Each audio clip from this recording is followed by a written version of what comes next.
Hello students,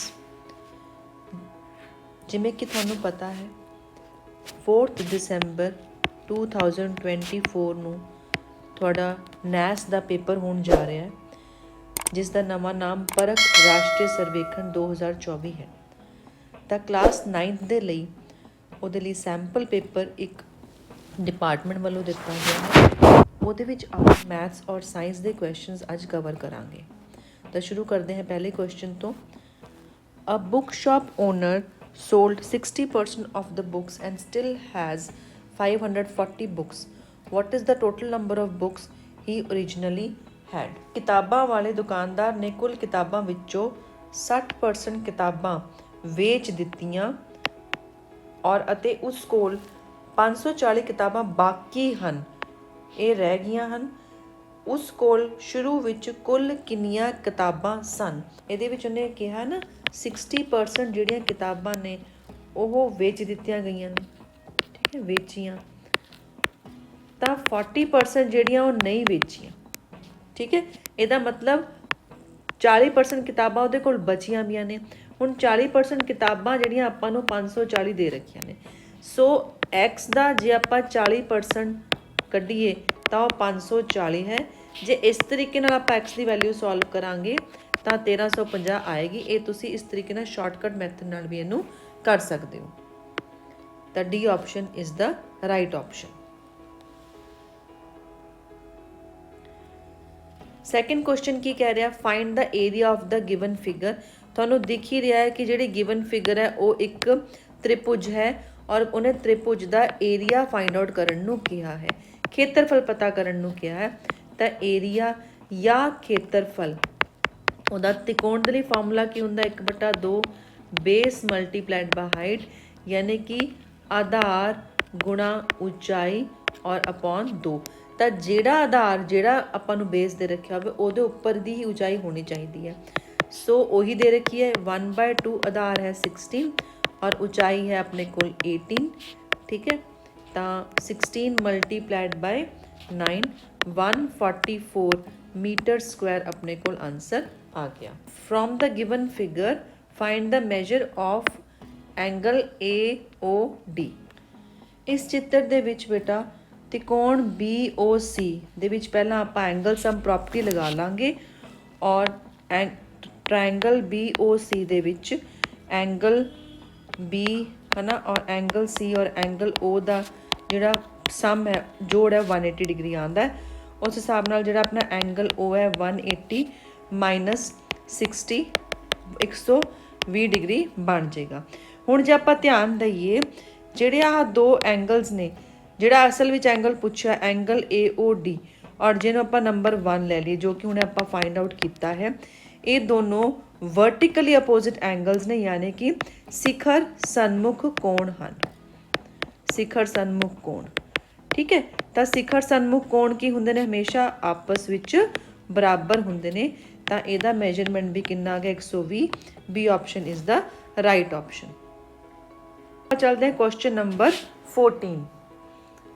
A number is added to 8 and the result is then multiplied by 5. If the final answer is 70, find the original number. ਤਾਂ ਜਿਵੇਂ ਜਿਵੇਂ ਆਪਾਂ ਪੜ੍ਹ ਰਹੇ ਨਾ ਬੇਟਾ ਉਸ ਤਰੀਕੇ ਨਾਲ ਬੋਲੀ ਜਾਈਏ। ਤਾਂ ਇਹਦੀ ਪੰਜਾਬੀ ਵਿੱਚ ਕੀ ਹੈ ਕਿ ਇੱਕ ਸੰਖਿਆ ਦੇ ਵਿੱਚ 8 ਨੂੰ ਜੋੜਿਆ ਜਾਂਦਾ ਹੈ, ਠੀਕ ਹੈ। ਔਰ ਜੋ ਉੱਤਰ ਆਉਂਦਾ ਉਹਨੂੰ ਫਿਰ 5 ਨਾਲ ਗੁਣਾ ਕੀਤੀ ਜਾਂਦੀ ਹੈ। ਤਾਂ ਐਡਡ ਮਤਲਬ ਪਲੱਸ ਕਰਨਾ, ਮਲਟੀਪਲਾਈਡ ਗੁਣਾ ਕਰਨਾ। ਅਤੇ ਜੇ ਨੰਬਰ ਨੂੰ ਆਪਾਂ ਮੰਨ ਲਈਏ x ਔਰ ਉਹਦੇ ਵਿੱਚ ਜੋੜ ਦਈਏ 8 ਔਰ ਇਹਨੂੰ ਮਲਟੀਪਲਾਈ ਕੀਤਾ 5 ਦੇ ਨਾਲ ਔਰ ਫਾਈਨਲ ਆਨਸਰ ਇਜ਼ 70, ਇਜ਼ ਬਰਾਬਰ ਲਗਾ ਲਈਏ ਇੱਥੇ, ਤਾਂ ਇਹ ਆ ਗਿਆ ਬਰਾਬਰ 70। ਇੱਥੇ ਕੈਂਸਲੇਸ਼ਨ ਕਰ ਦਈਏ 5 ਔਰ 70 ਦੀ 14 ਨਾਲ ਕੈਂਸਲੇਸ਼ਨ ਹੋ ਜੂ, 14 5 70। ਤਾਂ x ਆ ਗਿਆ 14 ਮਾਈਨਸ 8, ਆਂਸਰ ਆ ਗਿਆ ਮੇਰੇ ਕੋਲ 6। C option is the right option. Next ਚੱਲਦੇ ਹਾਂ, find the coefficient of X square. Coefficient ਨੂੰ ਆਪਾਂ ਪੰਜਾਬੀ 'ਚ ਕੀ ਕਹਿੰਦੇ ਹਾਂ? ਗੁਣਾਂਕ। ਮਤਲਬ ਐਕਸ ਸਕੁਆਇਰ ਦੇ ਨਾਲ ਕੌਣ ਗੁਣਾ ਹੋ ਰਿਹਾ ਪਤਾ ਕਰੋ। ਤਾਂ ਇੱਥੇ ਦਿਖ ਹੀ ਰਿਹਾ ਕਿ 2 ਗੁਣਾ ਹੋ ਰਿਹਾ। ਇਹਨੂੰ ਕੁਐਸਚਨ ਨੂੰ ਆਪਾਂ ਦੇਖੀਏ, ਇਹਦੇ ਵਿੱਚ ਹੋਰ ਟਾਈਪਸ ਵੀ ਆ ਸਕਦੀਆਂ ਨੇ। ਜੇ ਉਹ ਪੁੱਛੇ ਕਿਹੜੇ ਕਿਹੜੇ ਵੇਰੀਏਬਲਸ ਯੂਜ਼ ਹੋਏ ਨੇ, ਯਾਨੀ ਕਿ ਚੱਲ ਸੰਖਿਆਵਾਂ ਕਿਹੜੀਆਂ ਆਈਆਂ ਇੱਥੇ, ਤਾਂ x ਔਰ y ਦੋਨੋਂ ਹੀ ਆਈਆਂ ਨੇ। ਜੇ ਪੁੱਛ ਲਵੇ y ਦਾ ਕੋਫੀਸ਼ੀਐਂਟ ਜਾਂ y ਦਾ ਗੁਣਾਂਕ ਤਾਂ ਕੀ ਹੋ ਜਾਏਗਾ, -3x ਹੋ ਜਾਏਗਾ। ਜੇ ਪੁੱਛ ਲਵੇ ਅਚਲ ਕਾਂਸਟੈਂਟ ਪੁੱਛ ਲਵੇ ਹੈ ਨਾ, ਆਪਾਂ ਕਾਂਸਟੈਂਟ ਪੁੱਛ ਲਵੇ ਤਾਂ ਕੀ ਹੋ ਜਾਏਗਾ, ਇਹਦੇ ਵਿੱਚ ਕੱਲਾ 5 ਜਿਹੜਾ ਆਹ ਵਾਲਾ ਕਾਂਸਟੈਂਟ ਯੂਜ਼ ਹੋ ਰਿਹਾ। ਤੁਹਾਨੂੰ ਇੱਕ ਵਿਅੰਜਕ ਐਲਜੈਬਰਾਇਕ ਐਕਸਪ੍ਰੈਸ਼ਨ ਦੇ ਬਾਰੇ ਇਹ ਚੀਜ਼ਾਂ ਪਤਾ ਹੋਣੀਆਂ ਚਾਹੀਦੀਆਂ ਨੇ। ਕੁਐਸਚਨ ਨੰਬਰ 16, दूध पी ले, 2 अंडे बने अंडे खा ले। तो आज सामने कुंडा तोड़ दिया और घमासान हुण पूरा होने वाला है, तू तैयार रह। और उस किते पिछे कीता है, चॉकलेट्स लभदा पिया सीगा और तू मम्मी दा खाना फरोला है और वो भी बैड थिंग है किन्ना। मेरा खाना फरोलने तेरा मतलब की है? देखिए जी मैंने उत्थे कपड़ा सुनिया सी, कमीना है तू, तैनूं सवेरे तेरे पापा दे के गए ने। मैंने नहीं फिर बाहर देखिए मैंने पहला बहुत वादिया। तू फोन क्यों नहीं कीता मैनूं? ला तू ਜਿਹੜਾ 300 ਦਾ ਨੁਕਸਾਨ ਕੀਤਾ ਨਾ, ਹੁਣ ਕਮਾ ਕੇ ਦੇਈ। ਤੇਰੇ ਅੱਜ ਛਿੱਤਰ ਦੇਖ ਕਿੰਨੇ ਪੈਂਦੇ, ਦੇਖਦਾ ਚੱਲ ਤੂੰ। ਅੱਜ ਜਾ ਕੇ ਚੁੱਪ ਕਰਕੇ ਨਾ ਦੁੱਧ ਪੀ ਕੇ ਆਪਣੀ ਕਿਤਾਬਾਂ ਪੜ੍ਹ ਲੈ ਔਰ ਆ ਫੋਨ ਇੱਥੇ ਰੱਖ ਦੇ, ਆ ਮੈਨੂੰ ਡਿਸਟਰਬ ਨਾ ਕਰ। ਇਹਨਾਂ ਫੈਕਲਿਸ ਪਾਣ ਨਿਕਲ। ਗ੍ਰੇਟ ਹੈ। Question number 16, a boy is twice as old as his sister. If his sister is x years old, what is the age of the boy? ਤਾਂ ਕੀ ਕੁਐਸਚਨ ਦਿੱਤਾ ਗਿਆ ਹੈ, ਇੱਕ ਲੜਕੇ ਦੀ ਉਮਰ ਉਸਦੀ ਭੈਣ ਦੀ ਉਮਰ ਤੋਂ ਦੁੱਗਣੀ ਹੈ। ਦੁੱਗਣੀ ਮਤਲਬ 2 ਗੁਣਾ, 2 ਨਾਲ ਗੁਣਾ ਕਰਨੀ, ਜਿਹਨੂੰ ਆਪਾਂ ਕਹਿੰਦੇ ਹਾਂ ਟਵਾਈਸ, ਯਾਨੀ ਕਿ 2 ਟਾਈਮਸ, ਜਿੰਨੀ ਵੀ ਉਹਦੀ ਸਿਸਟਰ ਦੀ ਏਜ ਹੈਗੀ ਹੈ।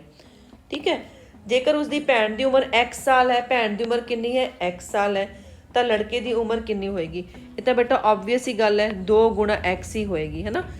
ਜਦੋਂ ਦੁੱਗਣਾ ਕਿਹਾ ਜਾਵੇ ਤਾਂ 2 ਨਾਲ ਗੁਣਾ ਕਰੀਦਾ ਹੈ, ਜੇ ਕਿਹਾ ਜਾਵੇ ਮੋਰ ਜਾਂ ਜ਼ਿਆਦਾ ਫਿਰ ਪਲੱਸ ਕਰੀਦਾ ਹੈ, ਜੇ ਕਿਹਾ ਘੱਟ ਤਾਂ ਫਿਰ ਮਾਈਨਸ ਕਰੀਦਾ ਹੁੰਦਾ ਹੈ। ਤਾਂ ਇਹ ਚੀਜ਼ਾਂ ਆਪਾਂ ਯਾਦ ਰੱਖਣੀਆਂ ਨੇ ਜਦੋਂ ਆਪਾਂ ਸਮੀਕਰਨ ਬਣਾਉਂਦੇ ਹਾਂ। 17th ਕੁਐਸਚਨ ਵੱਲ ਚੱਲਦੇ ਹਾਂ। Find in the given figure, find the percentage of the region shaded, ਯਾਨੀ ਕਿ ਜਿਹੜਾ ਛਾਇਆ ਅੰਕਿਤ ਭਾਗ ਹੈ ਉਹਦੀ ਆਪਾਂ ਪਰਸੈਂਟੇਜ ਪਤਾ ਕਰਨੀ ਹੈ।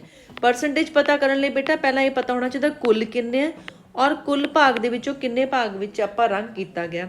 ਕੁੱਲ ਗਿਣ ਲਈਏ, 1 2 3 4 5 6 7 8 9 10 11 11 ਔਰ 2 ਲਾਈਨਾਂ ਨੇ, ਯਾਨੀ ਕਿ ਟੋਟਲ ਹੈਗੇ ਨੇ 22। 22 ਵਿੱਚੋਂ ਕਿੰਨਿਆਂ ਨੂੰ ਕਲਰ ਕੀਤਾ ਗਿਆ, 1 2 3 4 5 6 7 8 9 10 11 11 ਨੂੰ ਕਲਰ ਕੀਤਾ ਗਿਆ ਨਾ। ਤਾਂ 22 ਵਿੱਚੋਂ 11 ਨੂੰ ਕਲਰ ਕੀਤਾ, ਅੱਧੇ ਨੇ, ਤਾਂ ਸਿੱਧਾ ਹੀ ਆਨਸਰ ਤੁਸੀਂ ਲਿਖ ਸਕਦੇ ਹੋ 50%। ਜੇ ਫਾਈਂਡ ਆਊਟ ਕਰਨਾ ਹੋਵੇ ਤਾਂ ਕੀ ਕਰਨਾ, ਇਹਨੂੰ ਗੁਣਾ। ਪਰਸੈਂਟੇਜ ਲਈ ਆਪਾਂ ਹਮੇਸ਼ਾ ਐਵੇਂ ਕਰਦੇ, ਕਿੰਨਿਆਂ ਚੋਂ ਕਿੰਨੇ ਗੁਣਾ, ਫਿਰ 100 ਕਰ ਦਿਓ, ਗੁਣਾ 100 ਕਰ ਦਿਓ। ਇਹ ਆ ਗਿਆ 2 ਔਰ ਇੱਧਰ ਆ ਗਿਆ 50, ਤਾਂ B option is the right option. ਬਹੁਤ ਹੀ ਸੌਖਾ ਕੁਐਸਚਨ ਹੈ ਬੇਟੇ ਇਹ। ਨੈਕਸਟ ਚੱਲਦੇ ਹਾਂ ਆਪਾਂ 18th question, what is the smallest rational number? ਸਭ ਤੋਂ ਛੋਟੀ ਪਰਮੇय ਸੰਖਿਆ ਕਿਹੜੀ ਹੈ?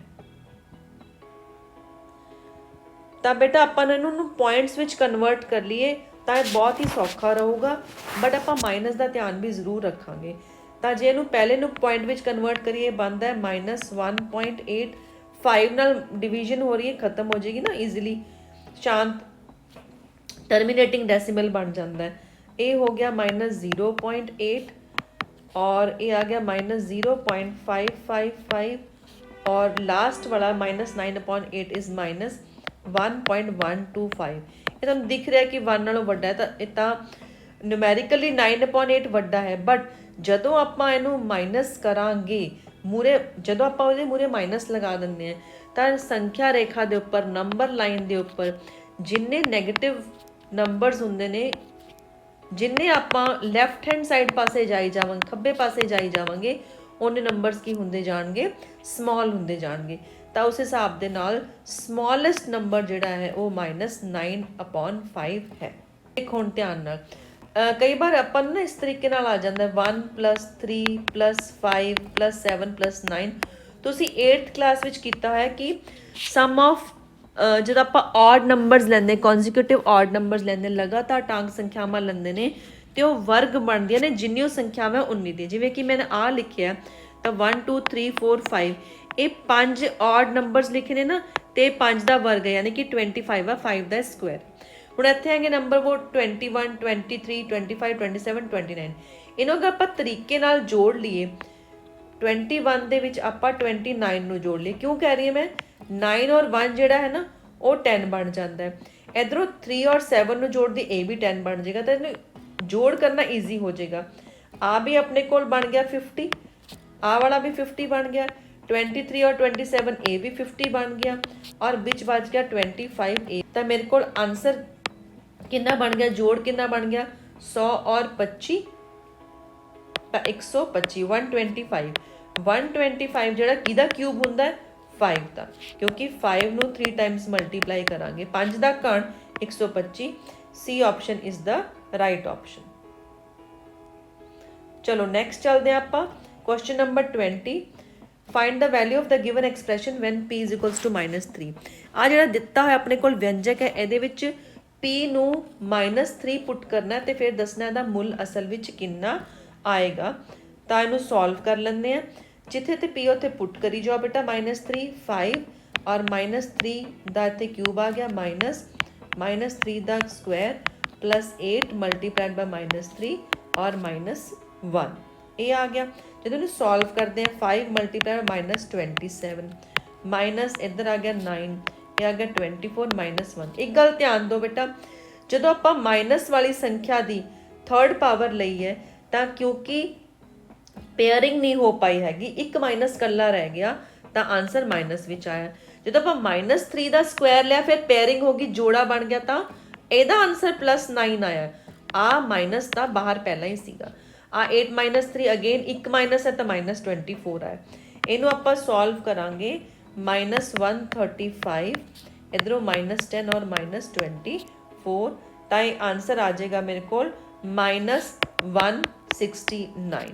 सिंपल सॉल्यूशन सीगा तो D option is the right option. हुण बेटा आप चलते हैं साइंस के क्वेश्चनस की वल तो मैं थोनों पंजाबी विच भी क्वेश्चन नाल पढ़ी जावांगी। ਜਿਹੜੇ ਬੱਚੇ ਪੰਜਾਬੀ ਮੀਡੀਅਮ ਦੇ ਨੇ ਉਹ ਇਸ ਤਰੀਕੇ ਨਾਲ ਇਸ ਪੇਪਰ ਨੂੰ ਨਾਲ ਸੋਲਵ ਕਰ ਸਕਦੇ ਨੇ। What will happen to the blue litmus paper if the product of the reaction specified below is poured on the paper? ਹੇਠਾਂ ਦਿੱਤੀ ਪ੍ਰਤੀਕਿਰਿਆ ਦੇ ਉਤਪਾਦ ਦੀ ਕਿਰਿਆ ਨੀਲੇ ਲਿਟਮਸ ਪੇਪਰ ਨਾਲ ਕਰਵਾਈ ਜਾਵੇ ਤਾਂ ਕੀ ਹੋਵੇਗਾ। ਬੇਟਾ ਆ ਹੈਗਾ ਮੈਗਨੀਸ਼ੀਅਮ ਔਰ ਇਹਦੇ ਵਿੱਚ O2 ਪਾਇਆ ਗਿਆ ਹੈ ਤੇ ਮੈਗਨੀਸ਼ੀਅਮ ਆਕਸਾਈਡ ਬਣ ਗਿਆ ਹੈ ਤੇ एक तरल पदार्थ है। ठीक है, एक बेस है और बेस नूं जे आपां रेड लिटमस पर पावांगे ना तो ओदा कलर हो जाता है ब्लू। ठीक है, लाल पर पावांगे तो नीला हो जाऊगा, लेकिन लिटमस पेपर पहला किहड़ा है ब्लू, पहला ही ब्लू है तो it will remain blue. B option is the right option. तो question 22 based on the given atmospheric pressure data for 3 places what can be concluded about the altitudes of places A, B and C। ਤਿੰਨ ਸਥਾਨਾਂ ਲਈ ਦਿੱਤੇ ਗਏ ਵਾਯੂਮੰਡਲੀ ਦਬਾਅ ਦੇ ਆંકੜਿਆਂ ਦੇ ਆਧਾਰ ਤੇ A, B, C ਸਥਾਨਾਂ ਦੀ ਉਚਾਈ ਬਾਰੇ ਕੀ ਨਤੀਜਾ ਕੱਢਿਆ ਜਾ ਸਕਦਾ ਹੈ। ਬੇਟਾ ਦੇਖੋ ਜਿਵੇਂ ਜਿਵੇਂ ਆਪਣੀ ਹਾਈਟ ਵੱਧਦੀ ਹੈ ਆਲਟੀਟਿਊਡ ਵੱਧਦਾ ਹੈ। ਜਦੋਂ ਆਪਾਂ ਉਚਾਈਆਂ ਤੇ ਜਾਂਦੇ ਹਾਂ ਪਹਾੜਾਂ ਦੇ ਉੱਪਰ ਆਪਾਂ ਉਚਾਈਆਂ ਤੇ ਜਾਂਦੇ ਹਾਂ ਤਾਂ ਜਿੰਨੀ ਉੱਚੀ ਥਾਂ ਹੋਊਗੀ ਜਿਹੜਾ ਥੋੜਾ ਦਬਾਅ ਹੈ ਐਟਮੋਸਫੇਰਿਕ ਪ੍ਰੈਸ਼ਰ ਹੈ ਉਹ ਘਟਦਾ ਜਾਂਦਾ ਹੈ। ਠੀਕ ਹੈ, ਤਾਂ ਇੱਥੋਂ ਸਭ ਤੋਂ ਘੱਟ ਐਟਮੋਸਫੇਰਿਕ ਪ੍ਰੈਸ਼ਰ ਹੈਗਾ A ਦਾ, ਯਾਨੀ ਕਿ A is the highest place. A ਜਿਹੜਾ ਸਭ ਤੋਂ ਉਚਾਈ ਤੇ ਸਥਾਨ ਹੈਗਾ ਹੈ। Question number 23 if a ray of light is incident normally to a plane mirror then what will be the angle between incident ray and reflected ray। Normally ਮਤਲਬ ਪਤਾ ਕੀ ਹੁੰਦਾ ਹੈ, किरण समतल दर्पण ते लंब रूप विच जावे। लंब रूप नॉर्मली दा मतलब हुंदा लंब यानी कि एंगल 90 डिग्री। तां आपतित किरण अते परावर्तित किरण विचकार कोण की होवेगा। इंसीडेंट रे और रिफ्लैक्टेड रे दे विच कोण की होवेगा। अगर आपने कोल दर्पण है और इत्थे लाइट जा रही है, ठीक है, ये इसी डायरेक्शन विच वापस जाएगी और ਇਹਦੇ ਵਿੱਚ ਦਾ ਐਂਗਲ ਹੋਏਗਾ 0 degree. Question 24 based on the information in the table what interference can you make about the force of attraction among the molecules of liquid A and the force of attraction among the molecules of liquid B. ਤਰਲ A ਦੇ ਅਣੂਆਂ ਵਿੱਚ ਆਕਰਸ਼ਣ ਬਲ ਵਧੇਰੇ ਹੈ, ਪਹਿਲਾ option A। ਦੂਸਰਾ option law of attraction among the molecules in liquid B is stronger, B ਹੈਗਾ ਹੈ ਤਰਲ B ਦੇ ਅਣੂਆਂ ਵਿੱਚ ਆਕਰਸ਼ਣ ਬਲ ਵਧੇਰੇ ਹੈ। ਤਰਲ A ਅਤੇ ਤਰਲ B ਦੋਵਾਂ ਦੇ ਅਣੂਆਂ ਵਿੱਚ ਆਕਰਸ਼ਣ ਬਲ ਸਮਾਨ ਹੈ। both liquid A and B have the same force among their molecules, same ਤਾਂ ਦੇਖੋ ਹੈ ਨਹੀਂ ਕਿਉਂਕਿ ਬੋਇਲਿੰਗ ਪੁਆਇੰਟ ਦੋਨਾਂ ਦਾ ਅਲੱਗ ਹੈ। ਤਾਂ ਬੋਇਲਿੰਗ ਪੁਆਇੰਟ ਦੇ ਹਿਸਾਬ ਦੇ ਨਾਲ ਆਪਾਂ ਲਾਵਾਂਗੇ ਆਕਰਸ਼ਣ ਬਲ ਜਿਹੜਾ ਹੈ ਕਿਹਦੇ ਵਿੱਚ ਜ਼ਿਆਦਾ ਹੈ। ਤਾਂ ਪਹਿਲਾ ਆਪਸ਼ਨ ਕਹਿ ਰਿਹਾ A ਦਾ ਬਲ ਜ਼ਿਆਦਾ ਹੈ ਔਰ ਦੂਸਰਾ ਆਪਸ਼ਨ ਇਹ ਕਹਿੰਦਾ ਹੈ ਕਿ B ਦੇ ਅਣੂਆਂ ਦੇ ਵਿੱਚ ਆਕਰਸ਼ਣ ਬਲ ਜ਼ਿਆਦਾ ਹੈ। ਇਹੀ ਹੈ ਕਿਉਂਕਿ ਇਹਦਾ ਬੋਇਲਿੰਗ ਪੁਆਇੰਟ ਜਿਹੜਾ ਹੈ ਉਹ ਜ਼ਿਆਦਾ, ਇਹਨੂੰ ਉਬਾਲਣ ਦੇ ਲਈ ਇਹਦੇ ਵਿੱਚ ਮੂਵਮੈਂਟ ਮੋਲੀਕਿਊਲ ਦੇ ਵਿੱਚ ਪੈਦਾ ਕਰਨ ਦੇ ਲਈ ਸਾਨੂੰ ਜ਼ਿਆਦਾ ਹੀਟ ਦੀ ਲੋੜ ਪੈਂਦੀ ਹੈ, ਇਸ ਲਈ ਇਹਦੇ ਵਿੱਚ ਆਕਰਸ਼ਣ ਜ਼ਿਆਦਾ ਹੈ। What is the problem with the circuit given below, ਜਿਹੜਾ ਹੇਠਾਂ ਆਪਣਾ ਸਰਕਟ ਬਣਿਆ ਉਹਦੇ ਵਿੱਚ ਕੀ ਗਲਤੀ ਹੈ? ਇੱਥੇ ਬੈਟਰੀਆਂ ਦੀ ਗਲਤੀ ਹੈ ਬੇਟਾ। ਆ ਇੱਕੋ ਜਿਹੀਆਂ ਲਗਾਈਆਂ ਹੋਈਆਂ ਨੇ, ਇੱਧਰਲੇ ਪਾਸੇ ਆਪਣੀ ਲਾਈਨ ਜਿਹੜੀ ਹੈ ਵੱਡੀ ਛੋਟੀ ਫਿਰ ਵੱਡੀ ਫਿਰ ਛੋਟੀ, ਆ ਗਲਤੀ ਹੈ। So the batteries are not connected properly, ਇਹਦਾ ਮਤਲਬ ਬੈਟਰੀਆਂ ਨੂੰ ਸਹੀ ਕ੍ਰਮ ਵਿੱਚ ਨਹੀਂ ਜੋੜਿਆ ਗਿਆ। C is the right option. Question number 26. Which type of organisms asexual reproduction involves a daughter cell growing on a parent cell and then separating? ਹੁੰਦਾ ਹੈ ਆਪਣਾ ਕਿਸ ਜੀਵ ਵਿੱਚ ਅਲਿੰਗੀ ਪ੍ਰਜਨਨ ਦੌਰਾਨ ਸੰਤਾਨ ਸੈੱਲ ਜਨਕ ਸੈੱਲ ਤੇ ਵਾਧਾ ਕਰਨਾ ਸ਼ੁਰੂ ਕਰਦਾ ਹੈ ਤੇ ਫਿਰ ਉਸ ਤੋਂ ਵੱਖ ਹੋ ਜਾਂਦਾ ਹੈ? ਇਹ ਹਾਈਡਰਾ ਦੇ ਵਿੱਚ ਹੁੰਦਾ ਹੈ ਬੇਟੇ। Question number 27, a child poured honey into a glass. ਆਪਣੇ ਕੋਲ ਦੇਖੋ ਬੇਟਾ ਇੱਕ ਗਲਾਸ ਹੈ, ਠੀਕ ਹੈ, ਆਹ ਵਾਲਾ ਗਲਾਸ ਹੈ, ਇਹਦੇ ਵਿੱਚ ਉਹਨੇ ਗਲਾਸ ਹਨੀ ਪਾਇਆ ਔਰ ਫਿਰ ਆਇਲ ਪਾਇਆ। ਤਾਂ ਪਹਿਲਾਂ ਉਹਨੇ ਕੀ ਪਾਇਆ ਹੈਗਾ ਹੈ? ਆਪਣੇ ਕੋਲ ਹਨੀ ਪਾਇਆ, ਠੀਕ ਹੈ, ਇਹ ਔਰੇਂਜ ਕਲਰ ਦਾ ਉਹਨੇ ਹਨੀ ਪਾ ਦਿੱਤਾ ਔਰ ਫਿਰ ਉਹਨੇ ਪਾ ਦਿੱਤਾ ਤੇਲ ਥੋੜਾ ਜਿਹਾ ਆਪਾਂ ਹਲਕੇ ਜਿਹੇ ਰੰਗ ਦਾ ਲੈ ਲੈਂਦੇ। ਫਿਰ ਉਹਨੇ ਤੇਲ ਪਾ ਦਿੱਤਾ ਉਹਦੇ ਵਿੱਚ, ਪਾਈ ਗਿਆ ਉੱਪਰੋਂ। ਆਫਟਰ ਲੈਟਿੰਗ them ਸੈਟਲ, ਫਿਰ ਉਹ ਸੈਟਲ ਹੋ ਗਿਆ, ਠੀਕ ਹੈ, ਤੇਲ ਔਰ ਹਨੀ ਸੈਟਲ ਹੋ ਗਿਆ ਯਾਨੀ ਕਿ ਸ਼ਹਿਦ। ਫਿਰ ਉਹਨੇ ਇੱਕ ਕੋਇਨ ਡ੍ਰੌਪ ਕਰਤਾ, ਇੱਕ ਸਿੱਕਾ ਪਾ ਦਿੱਤਾ ਵਿੱਚ, ਉਹਦੇ ਸਿੱਕਾ ਪਾ ਦਿੱਤਾ ਉਹਨੇ ਗ੍ਰੇ ਜਿਹੇ ਰੰਗ ਦਾ, ਇੱਕ ਸਿੱਕਾ ਵੀ ਵਿੱਚ ਉਹਨੇ ਸੁੱਟ ਦਿਆ, ਠੀਕ ਹੈ, 1 ਰੁਪਏ ਦਾ ਸਿੱਕਾ ਮੰਨ ਲੈਂਦੇ ਆ। What will be sequence of layers from top to bottom. ਤਾਂ ਕਹਿੰਦਾ ਹੁਣ ਗਲਾਸ ਵਿੱਚ ਉੱਪਰ ਤੋਂ ਹੇਠਾਂ ਵੱਲ ਪਰਤਾਂ ਦਾ ਕ੍ਰਮ ਕੀ ਹੋਵੇਗਾ? ਦੇਖੋ ਸਭ ਤੋਂ ਹਲਕਾ ਹੈਗਾ ਆਇਲ ਸਭ ਤੋਂ ਉੱਪਰ ਆਏਗਾ, ਫਿਰ ਆਏਗਾ ਪਾਣੀ ਜੋ ਕਿ ਉਹਦੇ ਵਿੱਚ ਹੈਗਾ ਹੀ ਸੀ, ਸਾਰਾ ਪਾਣੀ ਨਾਲ ਭਰਿਆ ਹੋਇਆ ਸੀ ਨਾ, ਤੇ ਆ ਉੱਪਰ ਆ ਜਾਏਗਾ ਆਪਣੇ ਕੋਲ ਆਇਲ, ਆਇਲ ਹੋ ਜਾਏਗੀ, ਆਇਲ ਦੀ ਲੇਅਰ ਹੋਏਗੀ, ਫਿਰ ਪਾਣੀ ਦੀ ਲੇਅਰ ਹੋਏਗੀ, ਫਿਰ ਉਹਦੇ ਉੱਪਰ ਸਿੱਕਾ ਆਏਗਾ ਔਰ ਫਿਰ ਹਨੀ ਨੀਚੇ ਕਿਉਂਕਿ ਜੰਮ ਗਿਆ ਹੈ। ਸੋ ਇਹਦੇ ਵਿੱਚ ਤੇਲ, ਪਾਣੀ, ਕੋਇਨ ਔਰ ਹਰੀ, D option is the right option. Next ਚੱਲਦੇ ਆ। Magnet is broken into 2 pieces from its centre. ਆ ਦੇਖੋ ਇਹਦੇ ਵਿੱਚੋਂ ਟੁੱਟ ਗਈ ਹੈ। If we bring the broken end of the first piece to the other end of the second magnet, what will happen? ਇੱਕ ਛੜ ਚੁੰਬਕ ਮੱਧ ਵਿੱਚ ਟੁੱਟ ਗਈ ਹੈ, ਜੇ ਦੋਨੇ ਭਾਗਾਂ ਨੂੰ ਇੱਕ ਦੂਸਰੇ ਦੇ ਨੇੜੇ ਲਿਆਇਆ ਜਾਵੇ ਤਾਂ ਕੀ ਹੋਵੇਗਾ? ਤੇ ਆ ਤੁਹਾਨੂੰ ਦਿਖ ਰਿਹਾ ਹੈ, both magnets will attract, both magnets will repel। Magnet ਜਿਹੜੀਆਂ ਇੱਕ ਦੂਜੇ ਦੇ ਨੇੜੇ ਆਣਗੀਆਂ, ਆਕਰਸ਼ਿਤ ਹੋਣਗੀਆਂ, ਜਾਂ ਆਕਰਸ਼ਿਤ ਹੋਣਗੀਆਂ, ਜਾਂ ਦੋਨੇ ਟੁਕੜੇ ਇੱਕ ਦੂਸਰੇ ਤੇ ਕੋਈ ਪ੍ਰਭਾਵ ਨਹੀਂ ਪਾਣਗੇ, ਡੀਮੈਗਨੇਟਾਈਜ਼ ਹੋ ਜਾਣਗੇ, ਨਹੀਂ, ਉਹ ਦੋਨੋਂ ਹੀ ਅਟਰੈਕਟ ਹੋਣਗੇ ਕਿਉਂਕਿ ਨਾਰਥ ਸਾਊਥ ਇਸ ਤਰੀਕੇ ਨਾਲ ਆ ਗਏ ਨਾ, ਆਕਰਸ਼ਿਤ ਹੋਣਗੇ। Question number 29, a person goes for a run every day but they stop at the nearby temple for 10 minutes to meditate, which of the following graph represents their time spent at the temple? ਕਹਿੰਦਾ ਇੱਕ ਵਿਅਕਤੀ ਜਿਹੜਾ ਹੈ ਹਰ ਰੋਜ਼ ਦੌੜਨ ਦੇ ਲਈ ਜਾਂਦਾ ਹੈ, ਠੀਕ ਹੈ, ਔਰ ਉਹ ਥੋੜੀ ਦੇਰ ਜਿਹੜਾ ਹੈ ਉਹ ਧਿਆਨ ਕਰਨ ਦੇ ਲਈ ਨੇੜੇ ਮੰਦਿਰ ਵਿੱਚ 10 ਮਿੰਟ ਲਈ ਰੁਕਦਾ ਹੈ। ਤਾਂ ਗ੍ਰਾਫ ਵਿੱਚ ਦਰਸਾਉਣਾ ਹੈ ਕਿ ਮੰਦਿਰ ਵਿੱਚ ਬਿਤਾਏ ਗਏ ਸਮੇਂ ਨੂੰ ਕਿਹੜਾ ਗ੍ਰਾਫ ਦਰਸਾ ਰਿਹਾ। ਇੱਥੇ ਤਾਂ ਦੇਖੋ A ਦੇ ਵਿੱਚ ਆਪਣਾ ਟਾਈਮ ਵੀ ਵੱਧ ਰਿਹਾ, ਡਿਸਟੈਂਸ ਵੀ ਵੱਧ ਰਿਹਾ। ਮੰਦਿਰ ਵਿੱਚ ਉਹ ਆਰਾਮ ਨਾਲ ਬੈਠਿਆ ਹੋਇਆ, ਟਾਈਮ ਤਾਂ ਚੱਲੇਗਾ ਲੇਕਿਨ ਡਿਸਟੈਂਸ ਸੇਮ ਰਹੇਗਾ। ਇੱਥੇ ਡਿਸਟੈਂਸ ਵੱਧ ਰਿਹਾ, ਟਾਈਮ ਸਟੇਬਲ ਹੈ। ਇੱਥੇ ਟਾਈਮ ਚੱਲੀ ਜਾ ਰਿਹਾ ਲੇਕਿਨ ਡਿਸਟੈਂਸ ਓਨੇ ਦਾ ਓਨਾ ਹੀ ਹੈ। ਮੰਨ ਲਓ 10 ਕਿਲੋਮੀਟਰ ਚੱਲਿਆ ਸੀ ਨਾ, ਤਾਂ ਹੁਣ ਵੀ 10 ਕਿਲੋਮੀਟਰ ਹੀ ਚੱਲਿਆ ਅਗਲੇ 10 ਮਿੰਟਾਂ ਤੱਕ। ਤਾਂ C option is the right option. Diagram of a periscope. ਇੱਕ ਪੈਰੀਸਕੋਪ ਦਾ ਆਪਾਂ ਨੂੰ ਡਾਇਗਰਾਮ ਦਿੱਤਾ ਹੋਇਆ ਹੈ ਔਰ what is the angle between the incident ray from the first mirror and the reflected ray from the second mirror in the periscope? ਆ incident ray ਔਰ ਆ reflected ray, ਇਹਦੇ ਵਿਚਕਾਰ ਵਾਲਾ ਅਸੀਂ